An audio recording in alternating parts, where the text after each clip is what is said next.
এই কই রে তুই কি বললি? এত বড় মাছটা নিয়ে আসছিস কি? তোরে এখন ভিন্ন রূপে নির্যাতন করতে হবে। আমার শরীর কাঁপতেছে আল্লাহ। আল্লাহ, বাড়িতে কেউ আছেন? আমার খুব খিদে লাগছে, আমাকে অল্প খাবার দিবেন। বোন, তুমি কি চাও? আমার খুব খিদে লাগছে, আমার অল্প কটা ভাত দেন। বাড়িতে তো কোনো খাবারও নাই। আমার স্বামী তো একটা মাছ নিয়ে আসছিল, সেই মাছের মাথাটা আছে। এটা যদি ওকে দিয়ে দিই তাহলে তো আরও বেশি ঝামেলা হবে। কি করা যায়? না, ওকে দিয়েই দিই। ও যখন এতটা ক্ষুধার্ত, দিয়েই দিই। আচ্ছা ঠিক আছে বোন, তুমি ভিতরে আসো। আচ্ছা বোন, তুমি এখানে বসো, আমি তোমার জন্য খাবার নিয়ে আসতেছি। হ্যাঁ,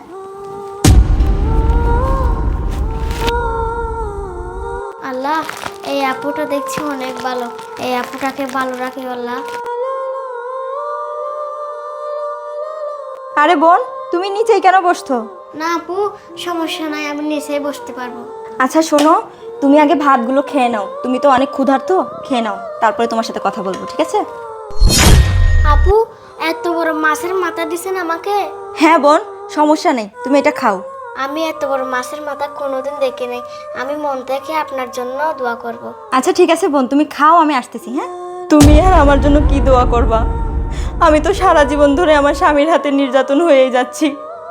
আল্লাহই জানে তোমার এই মাছের মাথা দেওয়াতে আমার উপরে আরও কত নির্যাতন হয়। যদি আমাকে আরও নির্যাতিত হতে হয় তাহলে হব, কোনো সমস্যা নেই। আমি তো প্রতিদিনই নির্যাতিত হই। আমি শুনেছি যে এতিমদেরকে খাওয়ালে নাকি আল্লাহ খুশি হয়। আমি আজকে তোমাকে খাওয়ালাম, আমার কপালে যেন আল্লাহ সুখ লিখে রাখে, আমার কপালে যেন সুখ হয়। কি ব্যাপার? খাবারের টাইম হয়ে গেছে, এখন পর্যন্ত খাবার নিয়ে আসার আমার খবর নাই। আমি না শুধু শুধু নাকি ওর মারি, আবার বলে নির্যাতন করি। এই কই রে তুই? এই আমার খাবার লে। আইসে নবাব দাদি, বাজে কয়টা? আমার খাবার নামে খবর নাই না? ভুলে গেছস, খাই বলছস। হ্যাঁ, আমার খাবার কই? শোনো, তোমাকে তো ভাত খেতে দেবো, তো তরকারি নেই। আচ্ছা আমি তোমার জন্য একটা ডিম ভেজে দেই। কি তরকারি না? মানে 4,000 টাকা দিয়ে রুই মাছটা নিয়ে আসছি, আজকে বলছ তুই তরকারি নাই? এই মাছের মাথাটা কই?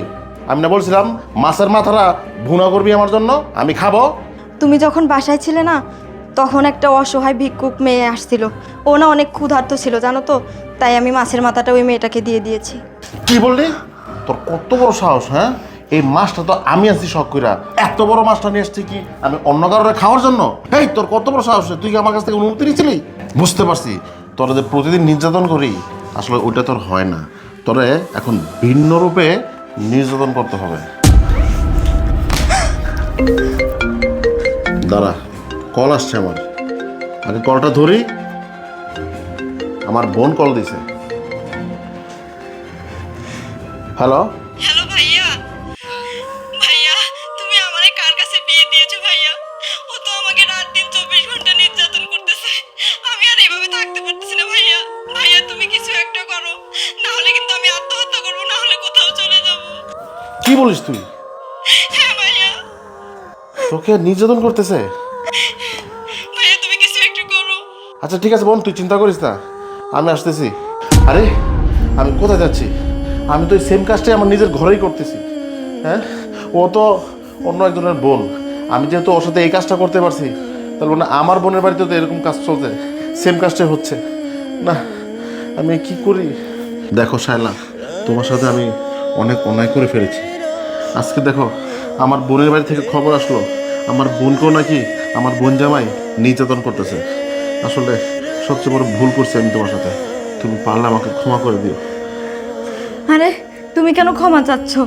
তুমি তো আমার স্বামী, তুমি তো কোনো অন্যায় করনি। এটা তো আমার দোষ ছিল মনে হয়, তার জন্য তুমি আমার সাথে এরকম করেছো। এটা আমার কপালে ছিল। থাক, কোনো সমস্যা নেই, আমি সব কিছু ভুলে গিয়েছি।